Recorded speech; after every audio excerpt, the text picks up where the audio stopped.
My name is Alara Hale, and for as long as I can remember, my world has been defined by scent. Not just the obvious aromas of daily life, but the subtle, layered fragrances that tell a story. My childhood smelled of damp soil, of lilac blossoms heavy with rain, and the clean, green scent of crushed leaves from the gardens surrounding our family home. Hale Botanicals, the artisanal perfumery my great-grandfather founded, was a world built on capturing memory in a bottle. I grew up learning the language of flowers and roots, of resins and essential oils. It was a gentle, beautiful world, one I believed was as constant as the seasons. But the world I live in now has a different scent. It smells of damp brick, of dust that has settled for decades, and the metallic chill of loneliness. I woke this morning not to the sound of birds in the garden, but to a profound silence, broken only by the whisper of wind through the cracked pane of a factory window. Cold air, sharp and unforgiving, seeped through the thin wool of my blanket. My breath formed a small, fleeting cloud in the dim light of the disused storage room I've called home for the better part of a year. This room is a small, forgotten corner of the old weaver's mill, a cavernous brick skeleton on the industrial outskirts of Port Blossom. It's a place of echoes, where the ghosts of looms and laborers have been replaced by the quiet desperation of people like me, who have slipped through the cracks of the world. I sat up, my joints aching a familiar protest, and reached for the thermos of lukewarm water I keep by my sleeping bag. A splash on my face was a small ritual, a way of washing away the grit of another night spent on the edge of sleep. Breakfast was a bruised apple and the last of a loaf of bread, shared with Silas, an old man who occupies the room across the hall. He has kind, watery eyes and hands gnarled by a lifetime of work. Every morning, he boils water on a small camping stove, and we share a cup of weak tea, a silent communion that asks for nothing and offers a moment of shared warmth. "Cold one coming," he murmured today, his voice raspy.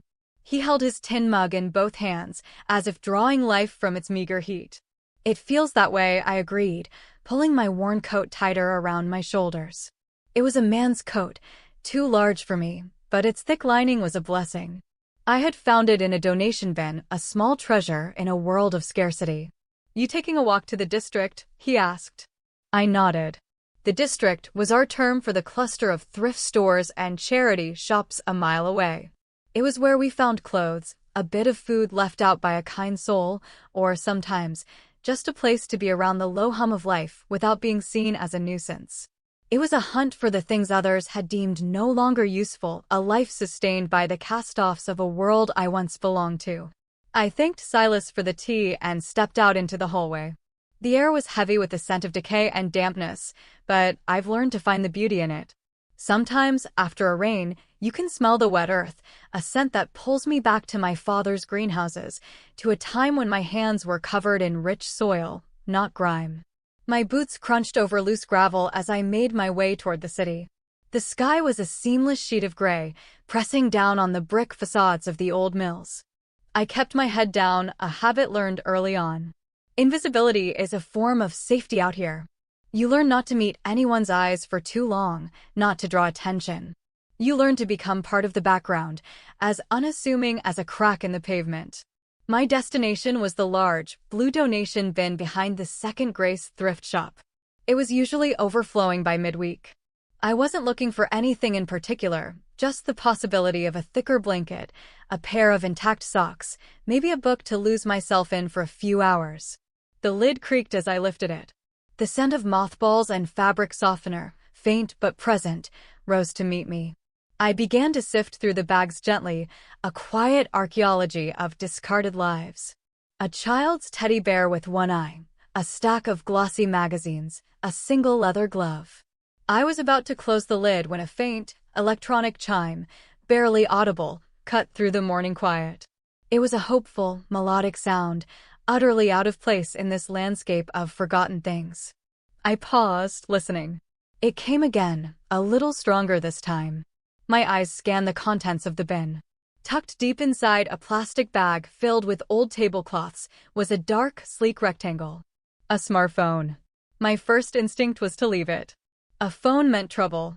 It was either stolen or lost, and I wanted no part of either. But the chime came a third time, a low battery warning, a tiny beacon of life in the darkness. I hesitated. My heart, a slow, tired drum, beat a little faster. I glanced around. The alley was empty. The street was quiet. With a quick, furtive movement, I slipped the phone into the deep pocket of my coat. Its weight felt strange and foreign, a piece of a world I had been exiled from.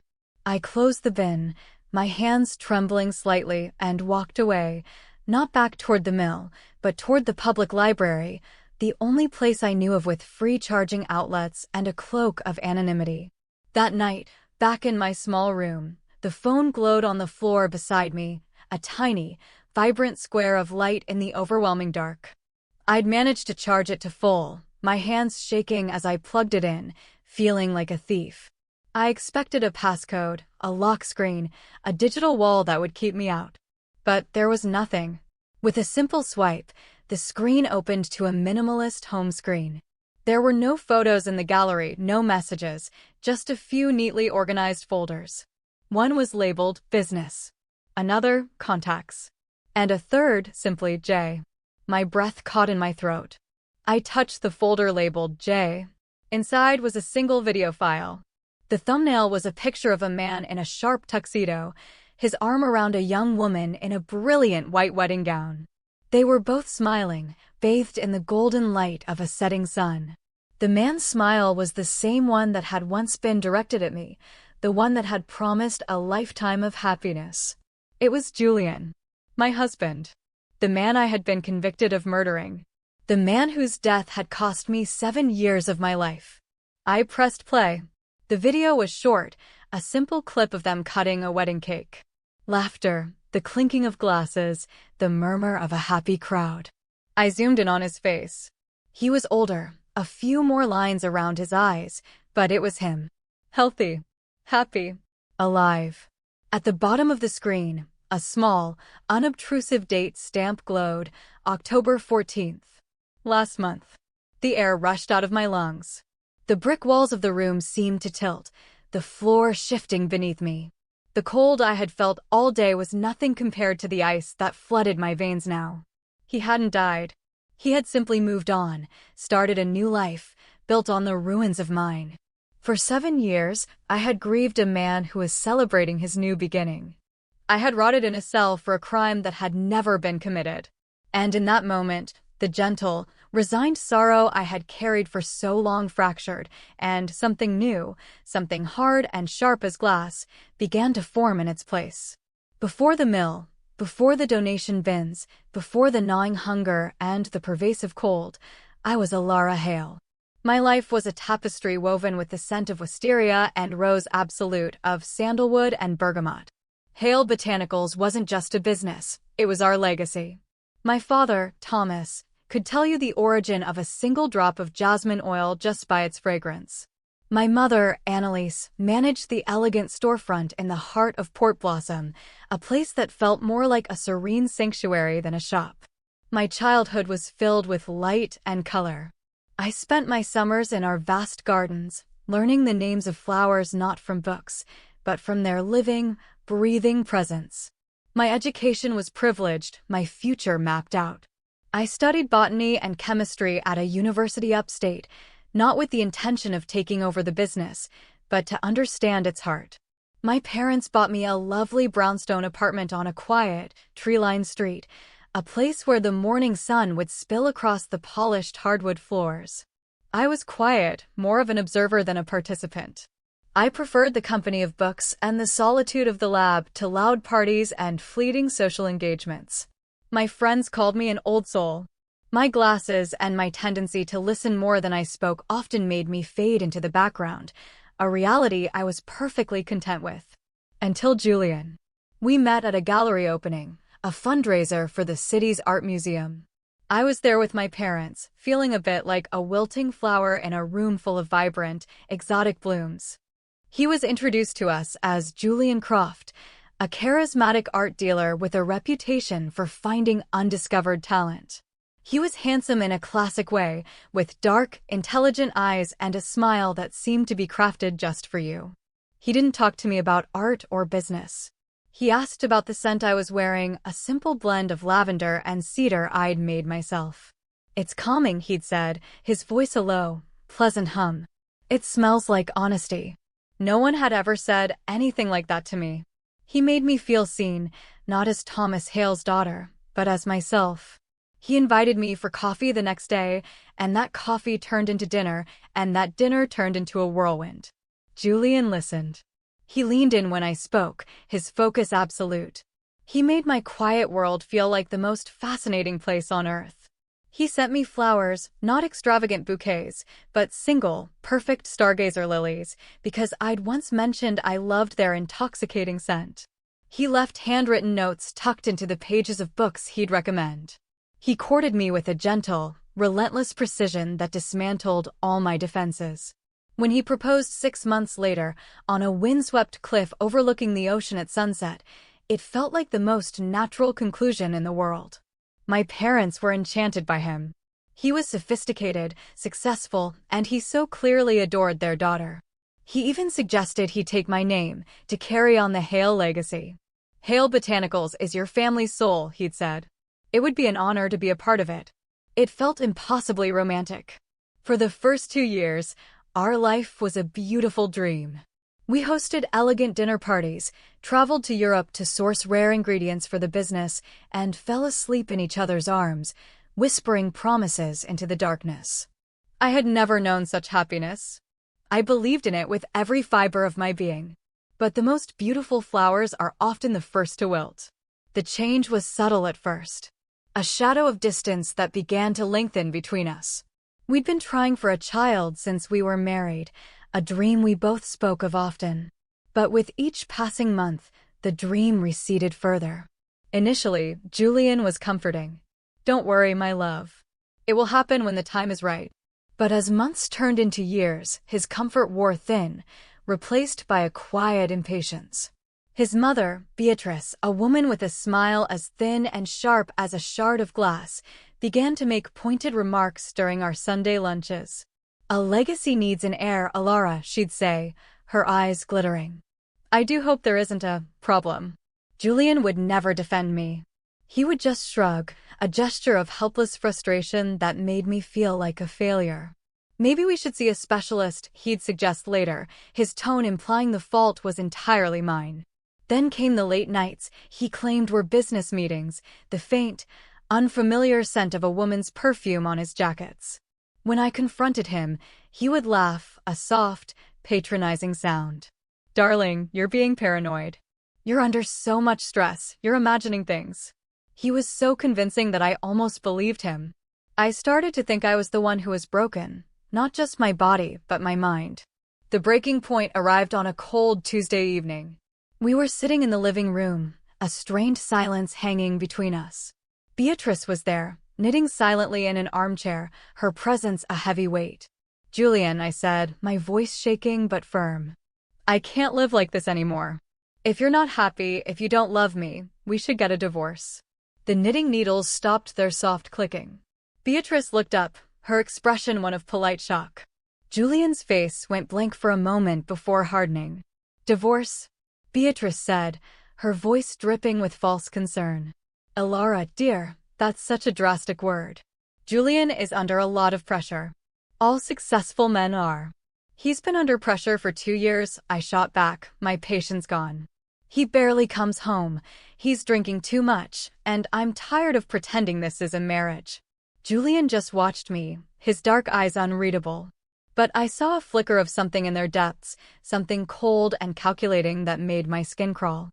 2 nights later, he came home with an armful of my favorite white roses and a bottle of expensive champagne. "You were right," he said, his voice soft and contrite. "I've been a terrible husband. Let's start over. Just you and me. A new beginning." He opened the champagne, his smile warm and reassuring.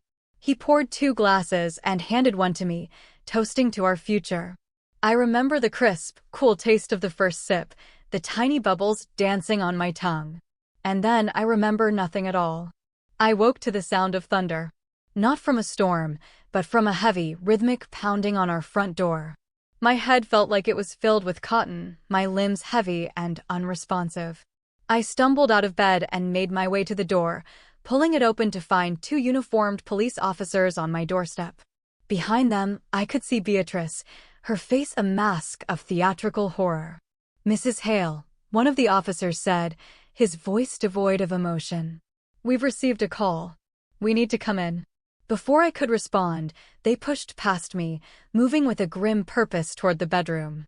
Beatrice followed, her voice rising into a wail. "I told you she was unstable. I told you she would do something." "What are you talking about?" I whispered, the world spinning around me. And then I saw it. The pristine white sheets of our bed were stained with a horrifying splash of crimson. On the floor, near my side of the bed, lay a small, sharp paring knife from our kitchen, its blade darkened. "It's his blood," Beatrice sobbed, pointing a trembling finger at the bed. "She's killed my son." I tried to speak, to scream, to explain that this was impossible, that Julian had been right here with me. But the words wouldn't come. My mind was a fog. All I could do was stare at the impossible scene as cold, hard metal clamped around my wrists. The last thing I saw as they led me out of my home was the glint of triumph in my mother-in-law's tear-filled eyes. The Alden Women's Correctional Facility was a world bleached of color and hope. The air tasted of disinfectant and stale regret. My cell was a concrete box, shared with 3 other women whose gazes were hard and assessing. I had never known a moment that wasn't private, and now I had none. In those first weeks, I was a ghost, moving through the motions of the prison routine in a state of numb shock. I barely ate, barely spoke, retreating into a shell of silence. The taunts began quickly. "Look at the little princess," a woman named Sonia would sneer from the bunk above me. "Think you're too good for us?" I learned that silence was a provocation. One day in the yard, Sonia cornered me against a chain-link fence. "I'm talking to you, rich girl. What did you do? Off your husband for his money." Before she could get any closer, a calm voice cut through the tension. "Leave her be, Sonia." It was Maria, a woman in her late 40s with a quiet authority that commanded respect. She had been inside for 15 years, and she navigated the complex social ecosystem of the prison with a steady, watchful grace. She took me under her wing, not out of pity, but because she saw something in me, a flicker of the person I used to be. "You want to survive in here," she told me one evening, as we sat in the quiet corner of the library where I'd found work. "You can't just disappear inside yourself. You have to find one true thing and hold on to it. A memory, a person, a reason.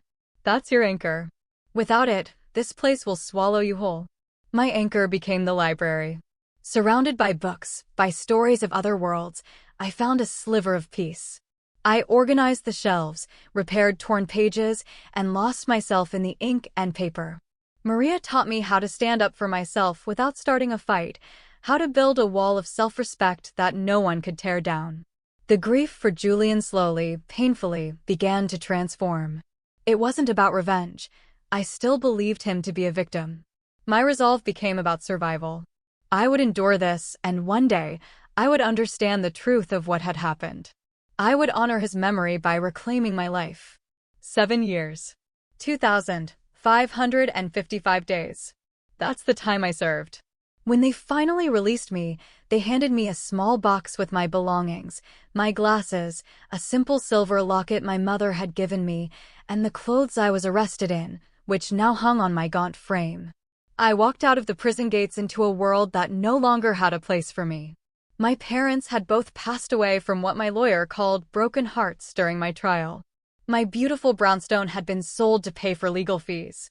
When I walked to the old Hale Botanical storefront, a new, garish sign hung in its place: Sensations. The elegant, serene sanctuary of my youth was now a brightly lit, generic perfume shop. The new owner, a brisk man with no time for a ghost from the past, told me the business had been liquidated years ago. Homeless, penniless, and utterly alone, I drifted. I found my way to the abandoned mill, to the quiet society of the forgotten. I told myself it was temporary. But days bled into weeks, and weeks into months. The hope I had clung to in prison began to fray, worn thin by the daily struggle for warmth and food. I was no longer Alara Hale. I was just a shadow, haunted by the lingering scent of a life I could no longer claim. Then came the phone. The video. The impossible truth. The next morning, I used the last of my hoarded coins to wash my hair in the cold water of a public restroom sink. I put on the cleanest clothes I owned and walked to the Port Blossom Police Department, the phone clutched in my pocket like a talisman.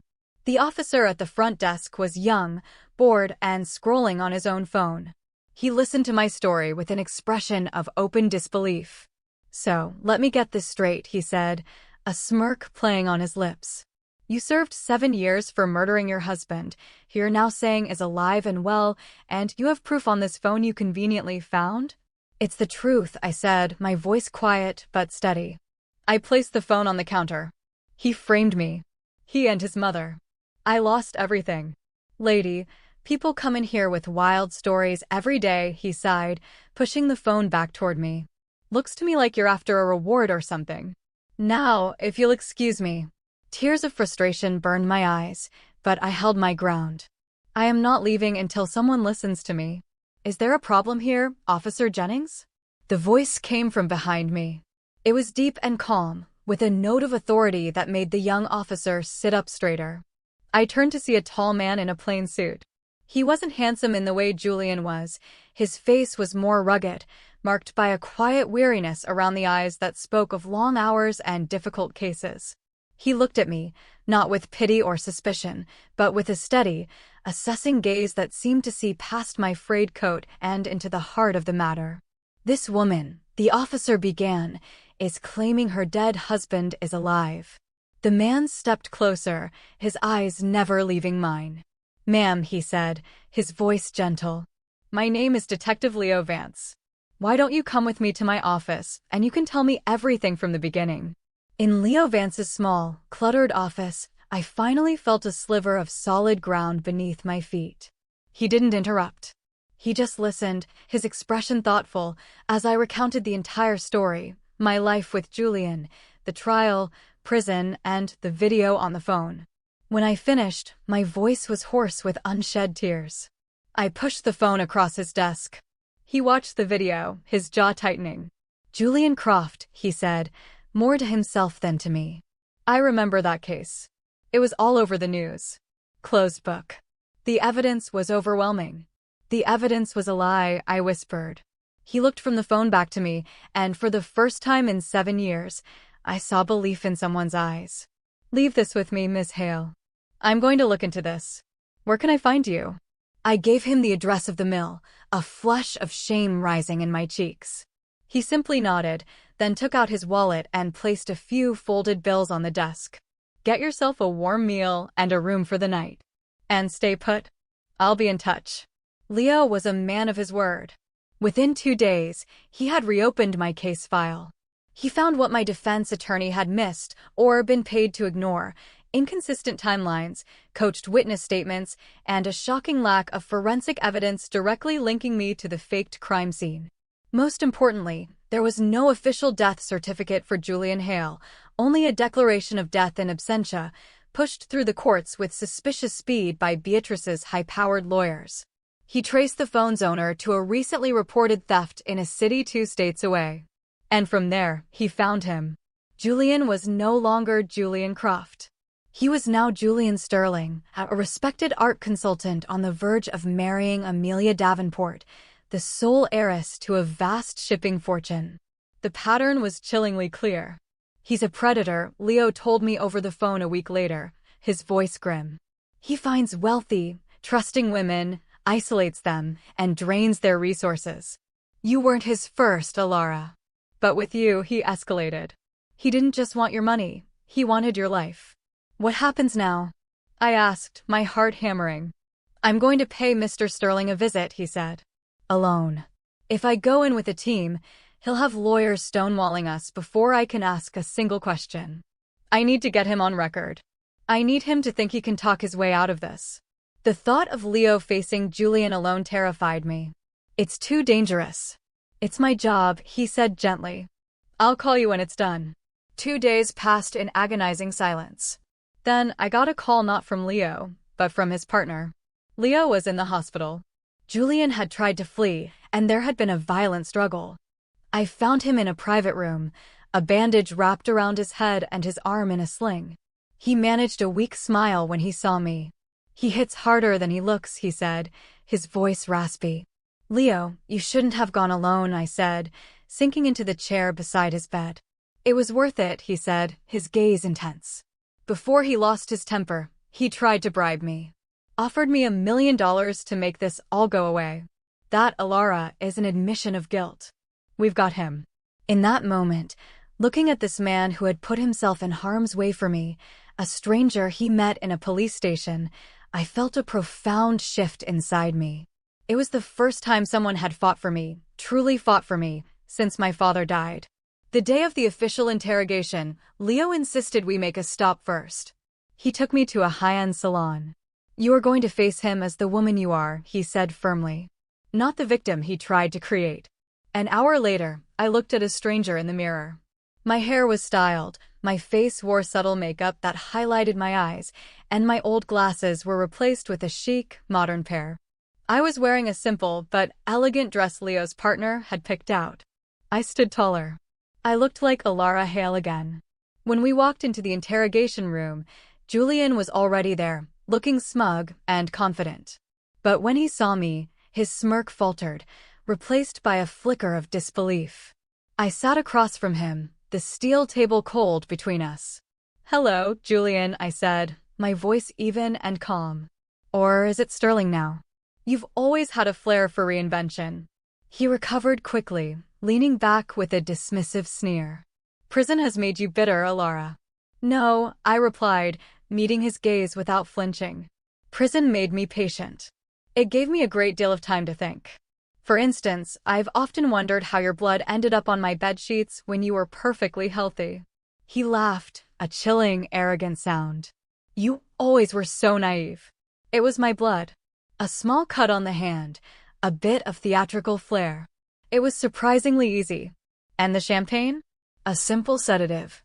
Tasteless, effective. By the time you woke up, the scene was set, the police were called, and my grieving mother was giving the performance of her life." My stomach churned, but I held his gaze. "And our inability to have children? Was that just bad luck too?" A slow, cruel smile spread across his face. "That was a bit more complex. A specialized, tasteless compound I added to your morning tea over a period of months. It ensures infertility. Expensive, but a necessary precaution. I couldn't risk a child complicating my exit strategy." A wave of nausea and white-hot rage washed over me. He hadn't just stolen my freedom. He had stolen my future, my very biology. Leo, who had been standing silently in the corner, stepped forward. "Thank you, Mr. Sterling," he said, his voice dangerously low. "You've just confessed to aggravated assault, conspiracy to commit fraud, and falsifying a crime scene. And this entire room is recorded." Julian's face went pale.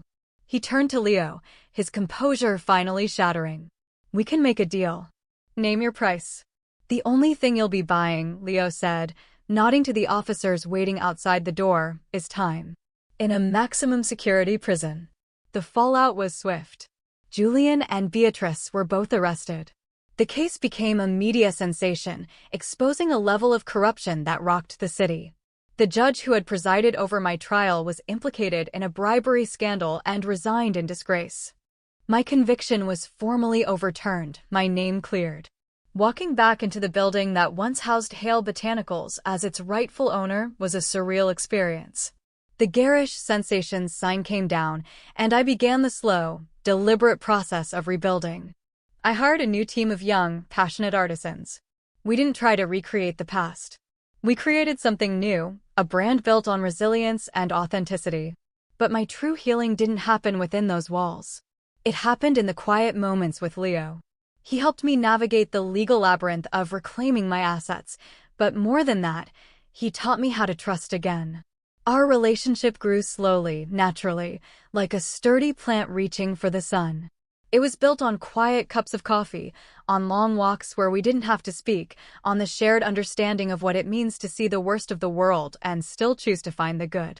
One evening, sitting on the porch of my reclaimed family home, the air fragrant with night-blooming jasmine, I turned to him. I don't want to just be a survivor anymore, Leo. I want to live. He took my hand, his grip warm and steady. Then let's build a life, Alara. We were married a year later, a small, quiet ceremony in the gardens of my home, surrounded by a handful of people who had earned their place in our new beginning. The house was filled with light and love, but there was still a quiet ache in my heart, a space that had been hollowed out by Julian's poison. It was my idea to adopt. There is so much love in this house, I told Leo one night. Enough for more than just us. His agreement was immediate and absolute. That's how we found Cora. She was 4 years old, a tiny, solemn girl with big, dark eyes who sat alone in a corner of the foster home's playroom, watching the other children with a wary detachment. She had a slight limp, the result of an accident, her file said. She didn't speak to us, not at first. But when I knelt beside her and held out my hand, she looked at me for a long moment before placing her small, cool hand in mine. In that moment, I knew she was our daughter. The first few months were a study in patience.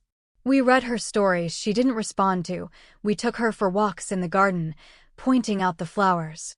We simply gave her space and silence and unwavering love. Her limp was corrected by a simple surgery, but the wounds inside were deeper.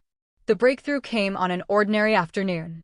I was on a small stepladder, cleaning the high windows in the sunroom, when I overreached and lost my balance, tumbling to the floor with a cry of pain as my ankle twisted beneath me. Cora, who had been drawing quietly at the table, scrambled to her feet. Her eyes were wide with fear. She rushed to my side, her small hands hovering over me. "Mama," she whispered, the word a fragile, perfect sound. "Are you okay?" Tears streamed down my face, but they weren't from the pain in my ankle. I pulled her into my arms, burying my face in her soft hair. "I'm okay, my sweet girl. I'm more than okay." Life, it seems, wasn't finished giving us surprises. Not long after Cora's 4th birthday with us, a miracle I had long since given up on occurred. I was pregnant. The doctors had no explanation. They called it a 1 in a million chance. I called it grace. Today, my life is fragrant again, but with new scents. It smells of the crayons Cora uses to draw her fantastic pictures, of the clean, baby powder scent of our infant son, Daniel, and of the rich, dark coffee Leo brews every morning. Sometimes, when we're all in the garden, with Cora chasing butterflies and Leo holding Daniel in the shade of the old oak tree, I catch him looking at me with that same steady, quiet gaze he had in his office all those years ago. Justice gave me back my name and my legacy. But Leo and our children gave me back my soul. They are the proof that a life can be broken, that a garden can be salted and left for dead, but with patience, with courage, and with love, new things can grow. Stronger, more beautiful, and more precious than anything that was lost. I fought my way back, not to what I was, but to who I was always meant to become.